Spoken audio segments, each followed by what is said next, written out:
Hello everybody and welcome to the LFC Transfer Room. My name is Louis and we're here today for the final instalment of List Week. Just a couple of days or maybe even less than that, who knows, to go until the new year, 2023, a year full of hope for Liverpool fans everywhere, especially for this January transfer window, which is already looking to be a very, very interesting and exciting one. So stay tuned for that by subscribing to the LFC Transfer Room. We've got all of the transfer news you could ever need when it comes to Liverpool Football Club. But going back to 2022, a time to reminisce before the new begins, and it's time for the top 5 best Liverpool players of 2022. Now, of course, that includes the back end of last season and the first few months of this current season. Let me know what your top 5 list is, whether you agree with mine, which we'll find out in a moment, or if you disagree massively and think I'm a great big knobhead.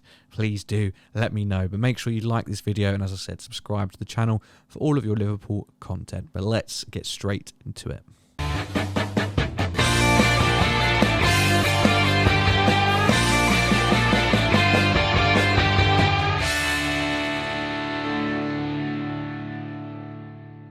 Coming in at number 5, and he is bottom of this list for a reason, is Trent A-Arnold. Obviously, having a bit of a funny spell at the moment. His defensive ability has been put into overdrive, essentially, in terms of being questioned in the media, even amongst Liverpool fans as well. A lot of people saying that we can't facilitate him playing at right back anymore. He needs to move to centre midfield, etc., etc. But what he has done this year as a whole cannot be forgotten. The incredible year he had the incredible back end of the 21-22 season at the start of this year cannot be overstated.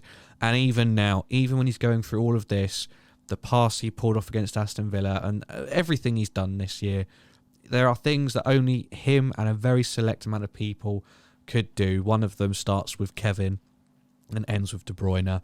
Not many others, I suspect, could do anything similar to what Trent A-Arnold is capable of. He is still one of our greatest players currently, and for me, absolutely deserves a place in this list.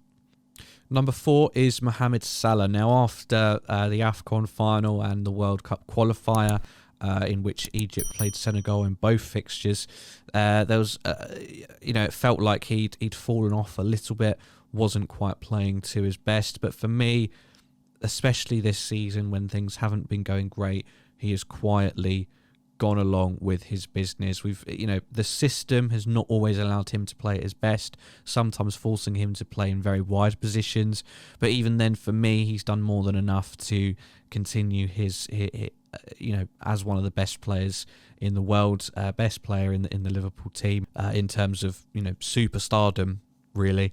And even with bedding in a new striker like Darwin Núñez, Salah, as I said, underneath it all, under the controversy with Núñez and A-Arnold, is just quietly going about his business, quietly getting a goal here, an assist there, and he's still going to end this season with very, very healthy numbers indeed. He is vastly underrated still by a lot of people.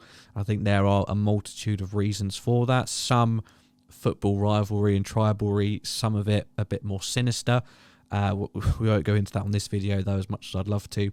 But for me, you have to respect the king, and that is why the king remains in this top 5 list at number 4. Coming in above him at number 3 is Luis Diaz, a man who only signed for us. He still hasn't been here a year yet. It was the end of the January transfer window, wasn't it? So about 11 months ago at present, where Luis Diaz signed the dotted line and became a Liverpool player. And what a year it has been. We haven't seen somebody as exciting on the ball as him in terms of skill and flair for a very long time, and it's been a welcome addition. A consistent performer, somebody who always gives his best and always looks like he can create. Always, as soon as he gets on the ball in that final third, people wonder what magic they are going to see. He is somebody that anyone would want as part of their team, no matter who you are, Real Madrid, Man City, Bayern, whoever.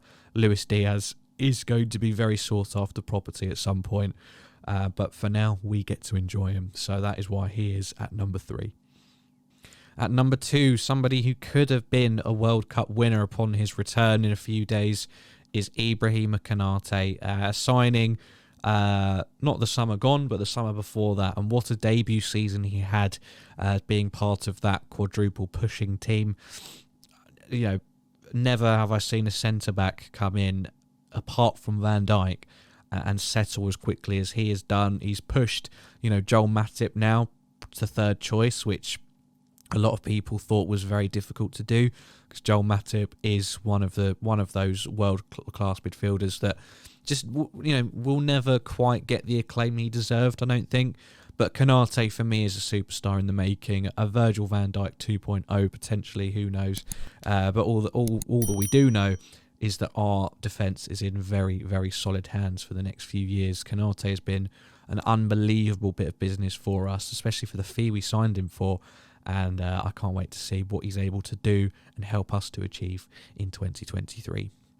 And finally, the very last player as part of List Week, the best Liverpool player of 2022, the whole year, 365 days. For me, it can go to nobody else but our Brazilian shot stopper, Alisson. An unbelievable goalkeeper.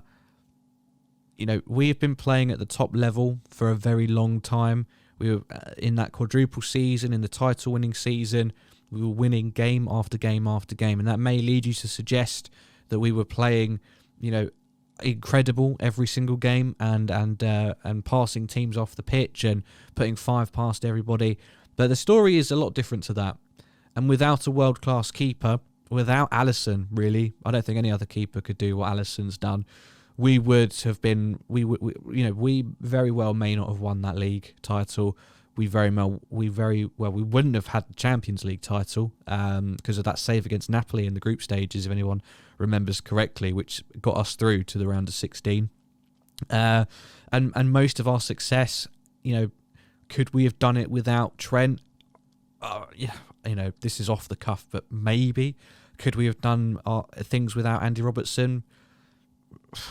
Maybe somebody could fill in. But for me, Alisson is that, just the saves he makes, the things that he does, the amount of times a player has gone through on goal and you are just sat there waiting to see the back of the net wobble, and then out of nowhere, this beautiful, beautiful man charges out, times his run to perfection, and manages to get a block or make the save. The amount of times he's pinged the ball 50, 60 yards to Salah running through on goal and assisted as well is unbelievable. And I truly do think that he may well be the best player in our squad at the moment. We've got Salah, we've got Van Dijk, we've got lots of absolute superstars. For me, I think Alisson is right up there. And it's hard to compare goalkeepers with outfield players, but for me, he's got to be in that conversation at the very least. So that completes it, our top 5 best Liverpool players of 2022. Do you agree? If not, let me know. Do get in the comments, get chatting. Let us know who your top 5 would be, if I've missed anyone, or if somebody you think should be higher or lower or shouldn't be in there at all. Get it all in the comments. Please like the video as well. And if you haven't done so already, please subscribe to the channel for all of your LFC content. I've been Louis Fell. This is the LFC Transfer Room. I hope you have a very lovely rest of your day. Take care.